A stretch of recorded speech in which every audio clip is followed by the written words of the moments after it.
regulatory uncertainty, gas supply, transmission system limitations, and significant planning deficiencies.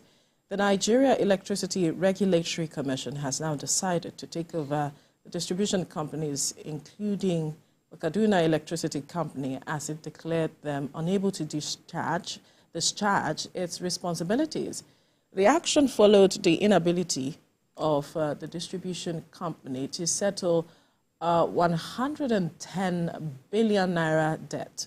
Recall that the regulatory agency had in October 2019 served notices to 8 discos of its plan to revoke their licenses if they failed within 2 months to settle debts and address breaches of the, quote, terms and conditions of their power purchase agreements, end of quote.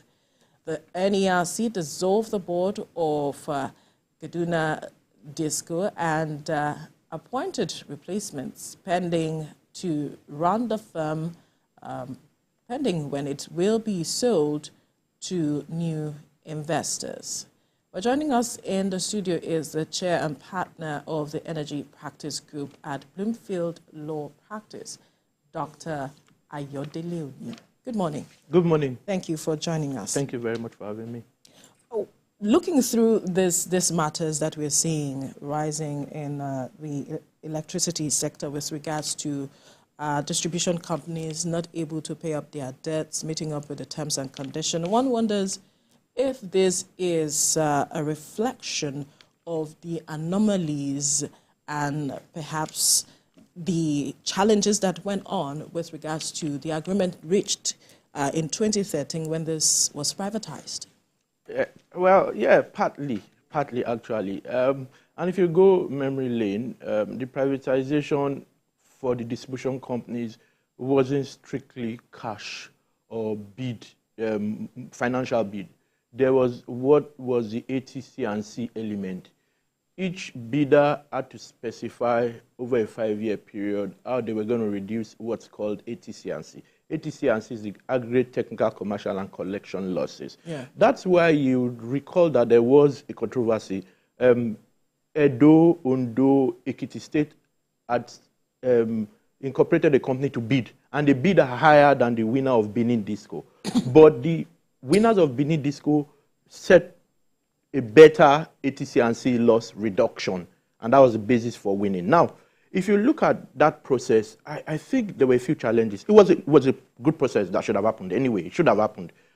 One, I think some of those who were supposed to bid, the best guys did not bid, in my view, in many cases. Now, to ensure that that wasn't a challenge and we didn't get here, bidders were obliged to go with guys that had technical competence. They had to enter into technical services arrangements with guys who had managed such assets or utility companies. Yeah. Now, once the bid process was over, many of them started to fight. Some left. You know, so if you didn't have the technical capacity, you're supposed to tag along. And I think for 5 years, because I was quite heavily involved in reviewing, drafting, advising some of the guys, and we're not supposed to leave until after 5 years. So I think if you trace it historically, that was part of the problem. Also, in hindsight, I think maybe it should have been done differently. I think government should have laid less emphasis on collecting money up front and have had a back-end payment. What do I mean? Put money in the escrow, you know what the needs of each distribution company.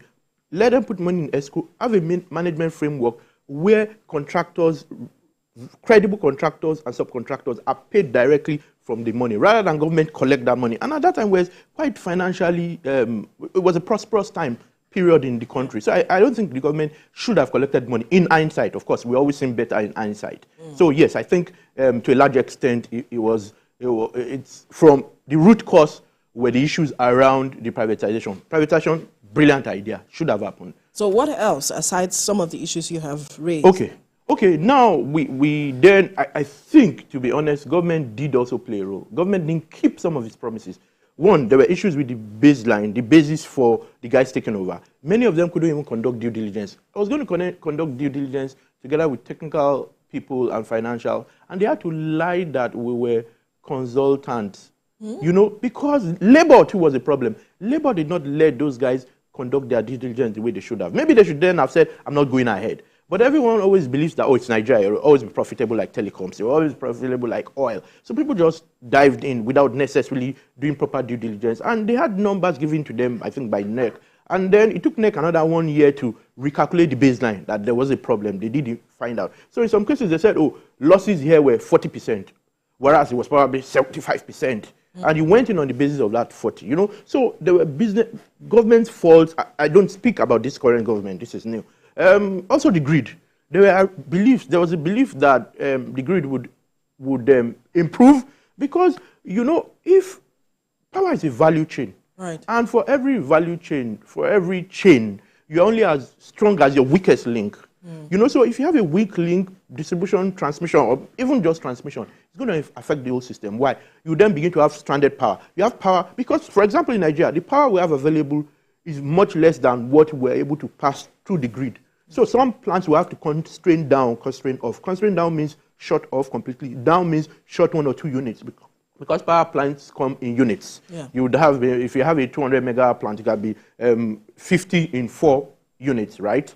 That makes it 200. So it's a combination of those factors and then marketing discipline. Now, marketing discipline includes not wanting to make payment, because at some point, NERC came up with a minimum payment obligation. For example, Kaduna was 13, they've been able to do only over 13% of what they should have been paying, 14% of what they should have been paying. And now they owe over 110 billion. At some point, as at October 1st, 2023, I understand it's over 110 billion. So those have been the issues. Government does have its faults. The private guys too did have their faults. And look at guys who wanted to buy an asset and they're having to borrow money. Even for their own equity, they're having to borrow money. It means that they wouldn't even have money to be able to maintain that asset if you don't even have money to buy that asset. So a lot. Right. NERC too was also found to have imposed certain tariffs on the Kaduna Disco. I wonder how that is a problem for your end. Okay, interestingly, the power sector is a regulated industry. Otherwise, you'd have cartels. By nature, distribution companies are natural monopolies, if you get what I mean. So, for example, Kaduna has those assets, the lines, whatever in place. And they're the only ones who are providing generally. Of course, there is the option to have independent electricity distribution networks. Now, you would necessarily have tariffing, and that's part of NERC's role. There's a multi-year tariff order. NERC is supposed to issue tariffs, and that's not even done in isolation. The distribution companies, the GENCOs, are supposed to come up with certain pieces of information and even make recommendations around tariffs. There's a process, and I believe NERC has followed that process. In my view, NERC has been nearly perfect when it comes to issuing regulations. Where we've had issues was in implementation. It was an enforcement. Now they're beginning to, and they seem to come out gun blazing this year. Right. I think it's order 001, and that's the first thing they are doing. I'm wondering, because you said that Kaduna Disco had not been doing well with regards to payment, and it had done only 13% before we see the figures blown up to what it is now. And I'm wondering what NERC was doing at the time it saw that it wasn't delivering as it should. Okay, that's a fair question. I don't work with NERC, and I'm not holding forth for them. But from documents, if you read well enough, if you check documents, they seem to have had a process of wanting to ensure they didn't get here. They had meetings with the ownership. It was certain guys who owned it. The guys who provided financing are taken over.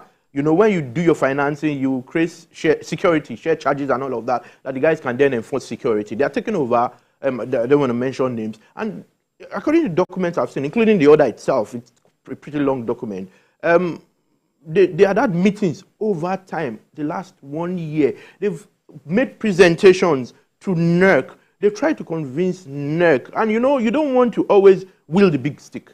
So it took a while for them to get to this point. And recall, almost every distribution company has struggled. Some have done better, like the guys in Lagos, have done much better than others, but no one has done 100% in my view. It's usually 90 at the best, some 60, at times they go down to 70. And I also think there's the head mentality at times. When you find that everybody else is doing 40 and you are doing 80 and there's no regulatory intervention, then you to come down. It was that case at some point, But NERC has done a lot in terms of issuing regulations, orders, now they've begun to enforce, and they've come out gun blazing, and we really can't blame them, save that you can ask that valid question. But I do believe that, and from documents I did see, there was a process until they got here. For example, I mean, there's the new law. If you look at sections 77, 75, I think 78 and 79, you see that there's a process. If you look at the old law that's been repealed now, section, I think it's 74, they could revoke licenses under the circumstances where your financial position is such that you cannot fulfill your obligations. Under the new law, similar things, and then they can now have a board, nominate their own board and special directors. So it's a process. And then there's a process for sale, I think around section 77 of the new law, the Electricity Act. There's a process, you know. Even if you then do not find buyers, there's a process for continuing to run that, that business.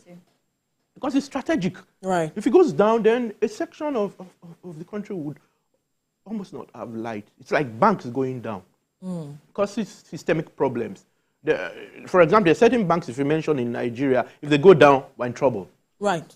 Sure. Yeah. So. Right, and I wanted to clarify, you know, the position again, where the Kaduna Electricity Distribution Company, you know, part of the lapses attributed to them.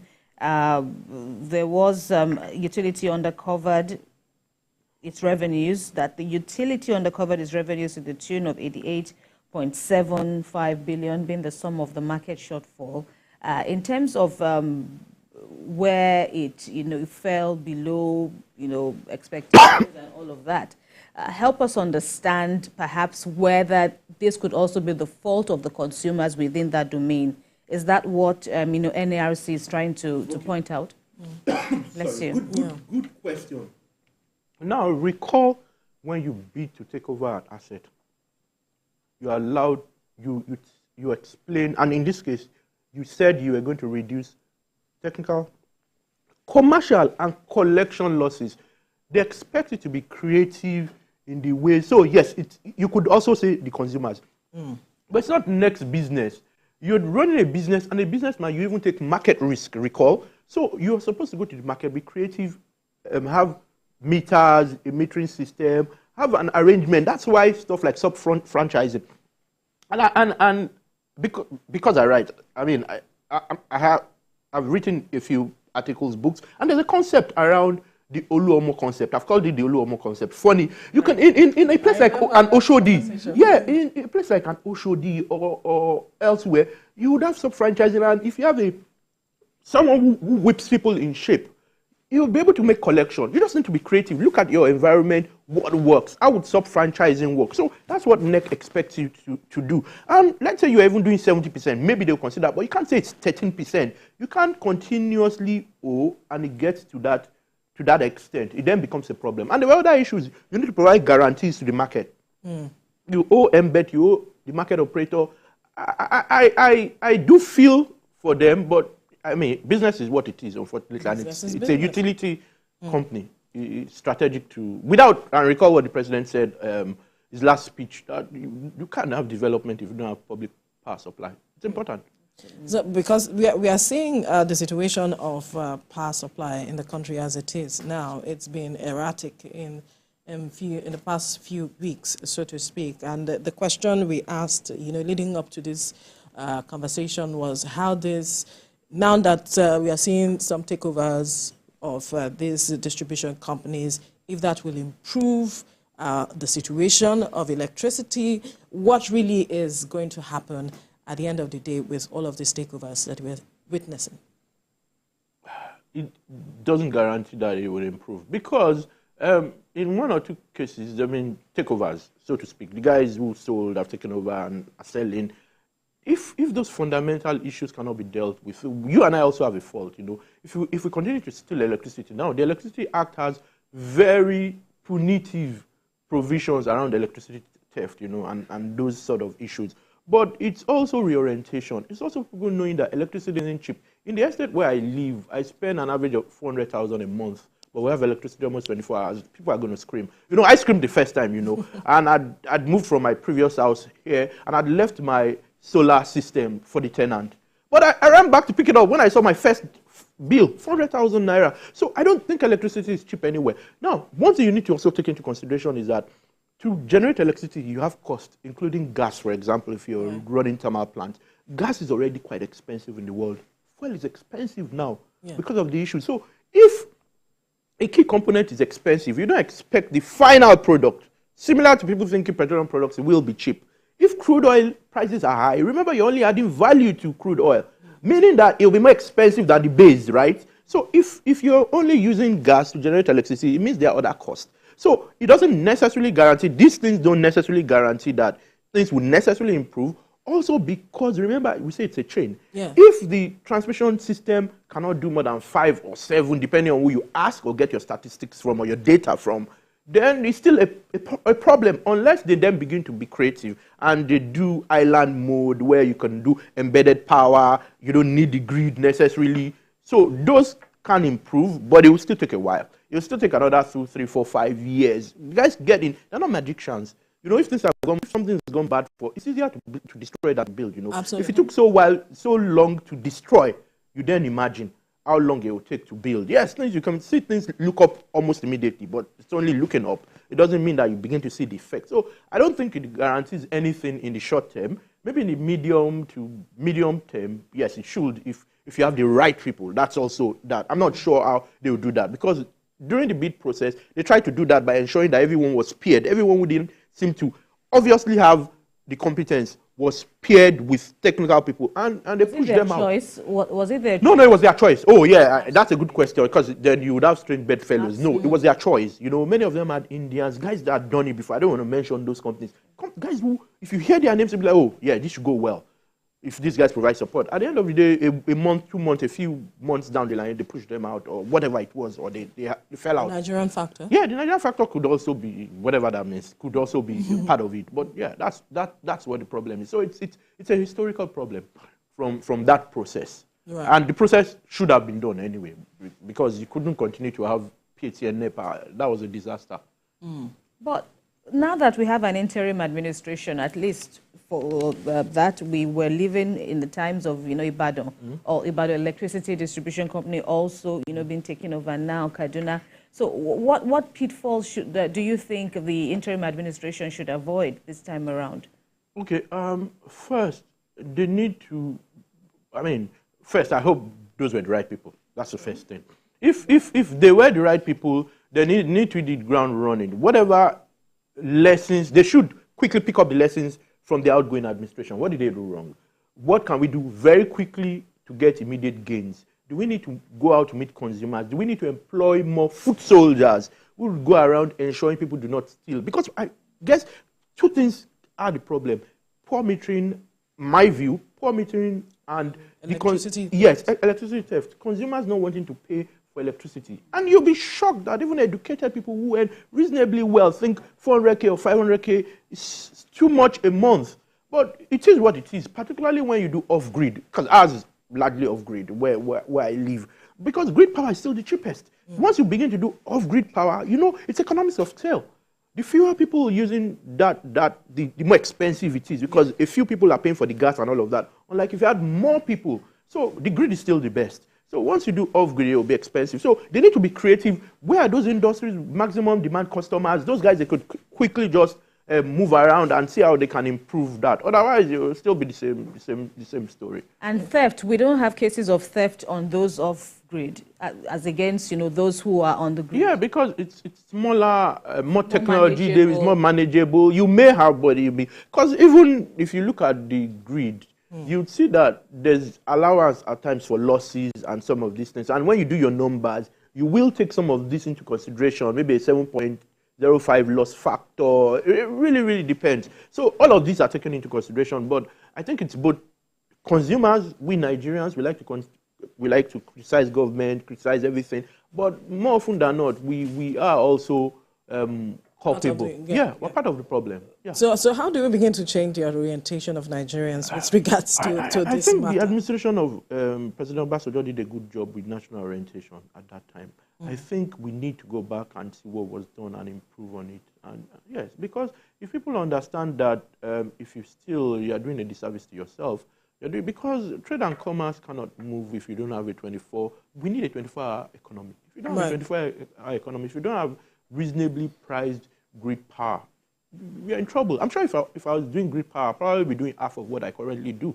You know, we just need to speak to ourselves and continue. I think NERC needs to do more around orientation. Even federal government, the Federal Ministry of Power needs to do a bit more around orientation because the Federal Ministry drives policy, right? The regulators then implement those policies through orders, regulations, and all of that. So we need orientation. We are part of the problem. That's the truth. We are part of the problem. You then also begin to see that that's why scheduling, planning, all of that. No one's told me that, but that's my thinking. Certain areas now have more power. Why? Yes. They believe they can pay. Yeah. And everybody else who they believe can't pay is then not giving power. They just look at a feeder. It's a feeder arrangement, right? They feed into that feeder, and they determine which feeders are productive. And it still is a problem, because that means majority won't have power. But you also have to consider that they are business people, and you have to think about the psychology of business. If these guys are going to pay, and they're going to pay reasonably well, I'm just going to abandon these guys and face these guys. But still affects revenue, because it should be mass, it should be numbers for them to be profitable. So you and I are also part of the problem. And then the discos just need to sit up and improve infrastructure. I know there's the World Bank financing, there are conditions for some of these things. Deal. Yeah. The Siemens deals too, at times I feel it's neither here nor there, but seems to be moving on well though, because you see a lot of transformers, you see a lot of action. I think I know the gentleman who is running it, and I hear good things. I don't really necessarily follow up, but I hear good things. So maybe they're doing better than they were. What are your concerns with that deal? What are my concerns with that deal? The average man's concerns that I want to see power. I don't want to just hear stories. I don't want to hear gist. I want just see power. That's a concern. I'm sure the people home there just maybe laughing and saying, "Look at this stupid one boy. He's just come to say all sorts." We don't have power. That's what matters. You know, people just say stock shop and all of that. So if you don't see the results immediately or as soon as you should, then you begin to doubt everything. I don't, but I just know that it's difficult to sell all of these things to the common man, because that's what they've heard for several decades. Yes. Right. And okay, so we have another episode of considerable blackout across the country, and NERC is also speaking about electricity load rejection and giving warnings to electricity distribution companies. Ikeja, KAEDC is also one of those, set to be implicated in this electricity load rejection. Do you buy that? What does it even mean? Okay, so this is what happens, and it's similar to the explanation I just made. They are feeders. Okay. So discos are feeders. They feed in the feeder. They know this area isn't going to pay, so they reject it. More often than not. So because of that, to also be fair, I'm just not sure why NERC isn't enforcing it. There's an order, right? There's a regulation, I think, a set of regulations, I know, where if you reject load, there's a penalty for doing that. Now, I'm not sure why they're not enforcing those penalties. There might be a bit more to it. But yes, that's one of the reasons. But why would the discos even want to reject? Do they have more than enough? No, that's the point. If the TCN feeds into a feeder where people in that area don't pay, I'm going to reject it, because you're going to feed in 1 billion. I can only recover 500 million. Where do I get the 500 million from? Because the guys there don't pay. So they reject it and want them to feed it rather into those areas where they pay. Yeah, because they have feeders. The feeders, it's machine equipment, feeders, lines, and all of those. Feed into it. That's what happens in practice. That's my understanding of what happens. So they don't want that load in that area. So why are you giving me? Because they're not going to pay for it. If we look at it critically, it's not as if Nigerians don't want to pay for electricity if it is stable. It is just that they are looking for how they can measure in terms of the meter now, giving them the accurate amount of what they consume. If they have that, they will pay. Because when you are talking about estimated billing, you are not at home and then you are giving certain bills, you wonder why. That's also a fair point. So it's both sides. We need billing, and we need to be sure. We need to also ensure people don't steal, because these things are empirical. They're not just armchair theorizing or just writing articles. Or I'm telling you what's live. I know areas, and I wouldn't want to mention. I know areas where they have serious concern that people do not pay. People rather steal, do illegal connections. So I'm not blaming the populace, But I'm also saying that that's why I'm explaining why they reject that loan. Right. Maybe they need to be creative and find a way to ensure they pay. Maybe that's a fault, but Perhaps that's their explanation. distribution of I've meters always to those known. areas. Yes, and distribution. Even in areas where there's distribution of power, there's certain things I just can't say. I know people who have stolen electricity in the past. Really? Yes, and they have meters.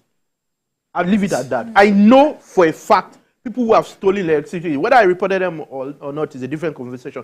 But I know people who've stolen electricity in the past, and maybe in some cases even mention it by having conversation. Oh, that I tapped because this was so expensive. So the truth is that you may not know sitting here, but in practice, that's a challenge for them. You get something, $1 billion, we can only recover 500 million, not because we're not efficient in metering, efficient in chasing, but people simply just look for a way to bypass and cut corners. So that's a problem. So I'm not leaving it squarely on the side of consumers, but I also think the distribution companies, it's a business. You need to find a way around. Yes. So it's your headache. You really need to find a way around, because if you go bid for something, no one put a gun to your head, right? If you go bid for something, you know that there may be challenges. Remember, I said there were issues with baseline, but this is 10 years, right? Over 10 years, we should have been able to figure things out. Whether it's stop franchising, whatever it is else you want to do to ensure you make progress and deals. And for a while, because I'm a transactional lawyer, there were certain discos we had difficulty with. A client to come meet you, say, I want to do a deal, I want to build a power plant here. And disco just makes it impossible to do. Or makes it, you're on that deal for the next 5 years. I've been on deals 7 years, 5 years, it's crazy. So in my view, the discos have a big fault, and consumers too at times. And of course, they can always complain about the transmission network. But what of those deals are off-grid that generation companies want to do and investors want to do and just don't let fly? I don't know. I just cannot understand some of what I see in the industry. But there's a lot of indiscipline. That has to be checked. Right. Yes. We'll have to leave this conversation here now. So much has been said.